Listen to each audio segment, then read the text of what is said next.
मैं हूं अंकित अवस्थी और आज के सेशन में जो चर्चा है वो इन तस्वीरों की जो आपको दिख रही हैं। असल में ये कॉपर प्लेट्स हैं।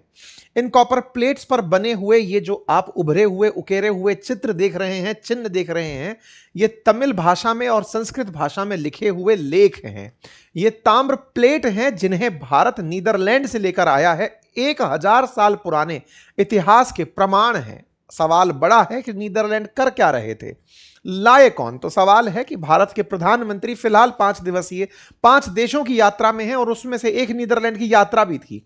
और उस यात्रा में आपको 24 ऐसी प्लेट लौटाई गई हैं जो भारत के अंदर चोल डायनेस्टी का प्रमाण देती हैं। ये चोला एम्पायर क्या था, आज के सेशन में जिक्र करेंगे।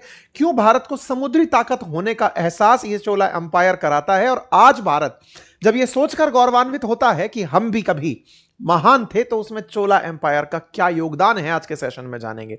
आज आप जानेंगे कि भारत कितनी बड़ी सुपर पावर हुआ करता था, समुद्र वाली। भारत कैसे मलक्का स्ट्रेट पर कंट्रोल करता था, ट्रेड करवाता था। सारी बातें आज के सेशन में। थोड़ा बहुत चोला एम्पायर के बारे में भी जानेंगे। कितना समृद्ध इतिहास है भारत का। शायद इन प्लेट्स की चर्चा के माध्यम से ही सही थोड़ी सी चर्चा इस विषय पर भी हो जाएगी। लेकिन आगे बढ़े उससे पहले एक छोटा सा जानकारी और आइए आगे बढ़ते हैं।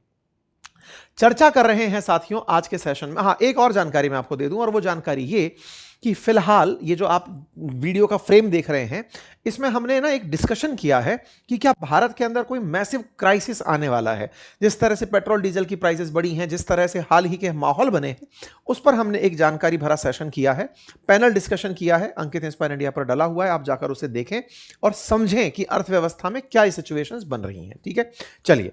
तो भारत के प्रधानमंत्री की 5 देशों की यात्रा थी। 15 मई को शुरू हुई थी, 20 को खत्म हो जाएगी। उसमें से 15 से 17 के बीच में प्रधानमंत्री नीदरलैंड की यात्रा पर थे। ये कुछ तस्वीरें हैं। प्रधानमंत्री नीदरलैंड जब पहुंचते हैं तो थोड़ा सा नीदरलैंड के बारे में भी जान लेते हैं। लगभग 1.25 करोड़ की आबादी वाला यूरोप का एक देश है जिसकी राजधानी एम्स्टर्डम है। इसी को ही आप इतिहास में हॉलैंड के नाम से और इसी को आप डचों की राजधानी के नाम से जानते हैं। डच नाम की जो प्रजाति पाई गई थी वो असल में नीदरलैंड से ही भारत आई थी। आज ये नीदरलैंड्स हैं। यहां पर राजधानी एम्स्टर्डम है, रोटरडैम जैसे शहर है, बड़े बंदरगाह हैं और काफी समृद्ध देश है। यहां पर दुनिया के बहुत सारे व्यापारिक संस्थान स्थित हैं और बहुत सारे ये कहिए कि यूरोप के प्रमुख केंद्रों में से, व्यापारिक केंद्रों में से ये एक है। बहुत सारे भारतीय यहां रहते हैं। प्रधानमंत्री के यहां पर पहुंचने पर उनकी मुलाकात उनसे होती है और यहां पर इस मुलाकात की तस्वीरें बाहर आती हैं। इन्हीं मुलाकातों में भारत के प्रधानमंत्री की नीदरलैंड के राजा रानी से भी मुलाकात होती है और उन्हीं मुलाकातों के बाद एक ट्वीट आता है जिसमें वो कहते हैं कि हमें 11वीं शताब्दी की चोला डायनेस्टी की प्लेट्स, कॉपर प्लेट्स दे दी गई हैं। अब ये कॉपर प्लेट्स क्या थी, जिसमें उस समय यानी कि आज से लगभग 1000 साल पहले की जानकारी राजेंद्र चोल वन और राजा राज वन, राजाओं के इतिहास की जानकारी देती हैं। अब उन तस्वीरों को आप एक बार देखें। ये 21 बड़ी प्लेट्स हैं और 3 छोटी प्लेट्स हैं। इन बड़ी प्लेट्स में तमिल और संस्कृत भाषाओं में जानकारी लिखी है। जिन भाषाओं में जो जानकारी लिखी गई है इन प्लेट्स में, उन पर लिखा गया है कि कैसे राजा शासन करता है, उसकी प्रशासनिक व्यवस्थाएं क्या हैं, उसका सीमा क्षेत्र क्या है, उसका धार्मिक रूल रेगुलेशन क्या है। सारी बातें इन पर लिखी गई हैं और ये पढ़ी जा सकेंगी।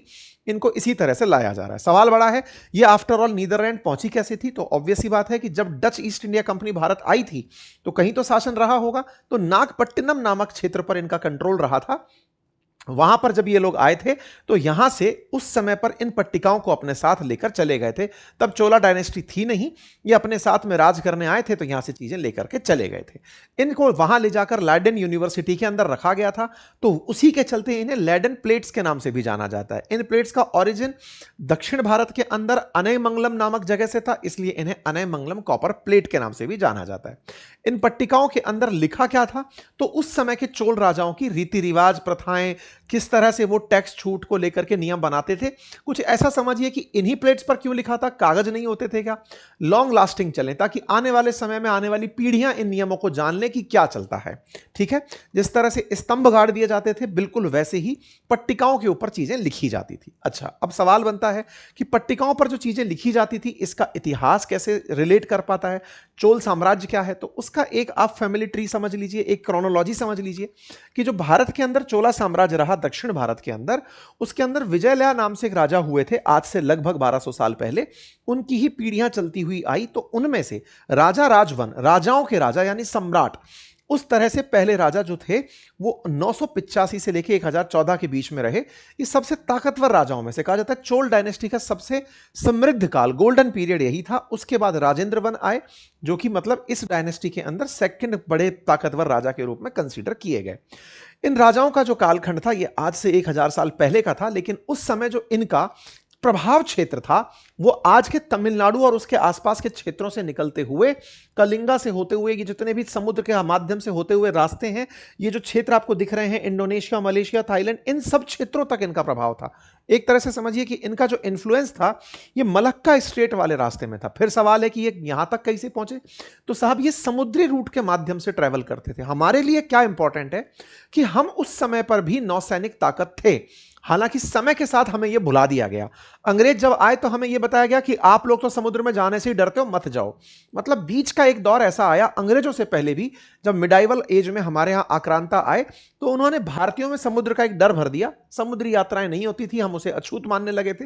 लेकिन यह दर्शाता है कि किस तरह से भारत का इतिहास इतना समृद्ध था कि हमारे जो सिग्नेचर स्टैंप्स हैं वो आपको इन क्षेत्रों में भी मिलते हैं। इवन राजाओं को भगवान की तरह पूजने का जो इन क्षेत्रों में, ये जो दक्षिण के क्षेत्र, ये आसियान जो कंट्रीज वाले क्षेत्र हैं, इनमें भी यहीं से निकलकर पहुंचा था, यह दर्शाता है। यानी चोल राजवंश बहुत ही शक्तिशाली था और उसकी नौसेना बहुत पावरफुल थी। लगभग 1.5 लाख से अधिक सैनिक उसके पास हुआ करते थे। दक्षिण भारत में इनका वृहद विस्तार था।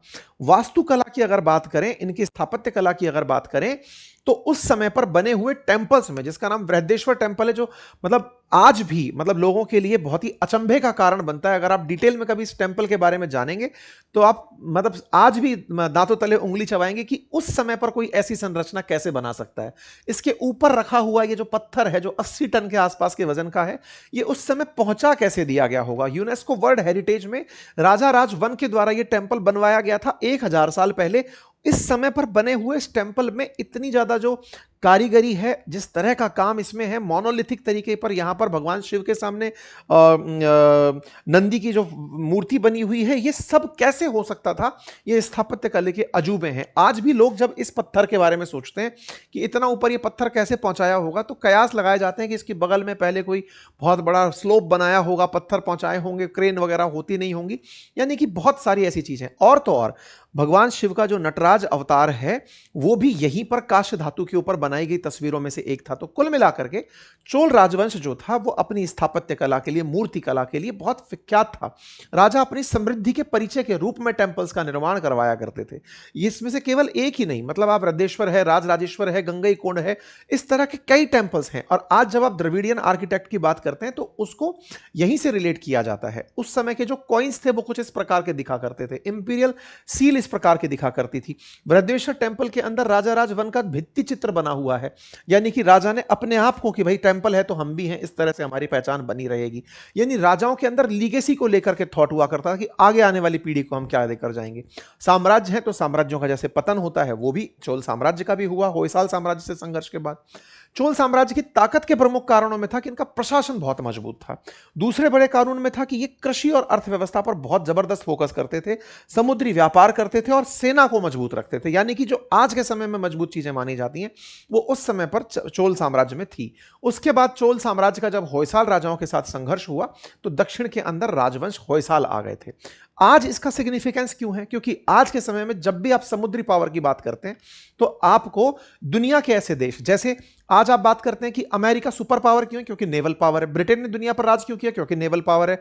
दुनिया में जो भी ताकतवर है, जैसे आज चाइना क्या चाह रहा है, बोले सब तरफ लड़ाकू जहाज भेज रखे हैं, तो नेवल पावर जो भी, आज स्टेट ऑफ हॉर्मुज के चलते दुनिया भर की अर्थव्यवस्थाएं प्रभावित हो गई, तो नेवल पावर जो है वो दुनिया पर राज कर रहा है। तो इसका ये सिग्निफिकेंस है कि 1000 साल पहले जो थे वो क्यों भूल गए आप। ये अपने आप में इतिहास को रिकॉल करने जैसा है। और हाल ही में जब भारत के अंदर नए सदन भवन का उद्घाटन हुआ था तो संगोल चर्चा में आया था राजदंड के रूप में।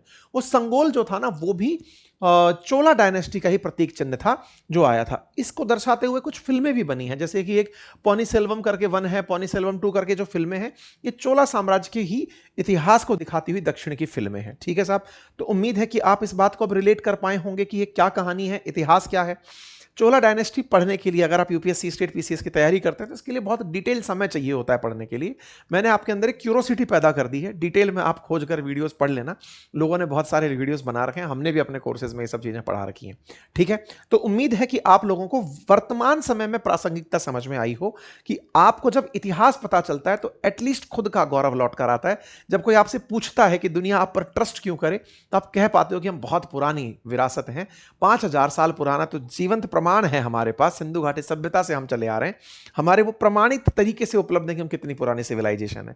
इस तरह के ताम्रपत्र इस बात के अंदर परिचर्चा करते हैं। ठीक है, अब सवाल है कि साहब तख्तियां पहुंच कैसे गई थी, तो मैंने आपको बताया कि कोरोमंडल तट पर जो नागपट्टिनम जगह है वहां पर डच ईस्ट इंडिया कंपनी ने अपना राज किया था। उस समय पर यहां से ये पट्टिकाएं यहां से ले जाई गई थी। कैंपर परिवार की बात की वीडियो ने इसे लेडन यूनिवर्सिटी को दे दिया था। लेडन यूनिवर्सिटी इनको संभाल रही थी। बाद में खुद यूनेस्को ने भी अपनी तरफ से इस बात को कहा था कि ये भारत को लौटाई दी जानी चाहिए, क्योंकि भारत लगातार अपने यहां पर इनको वापस लाने का प्रयास कर रहा था।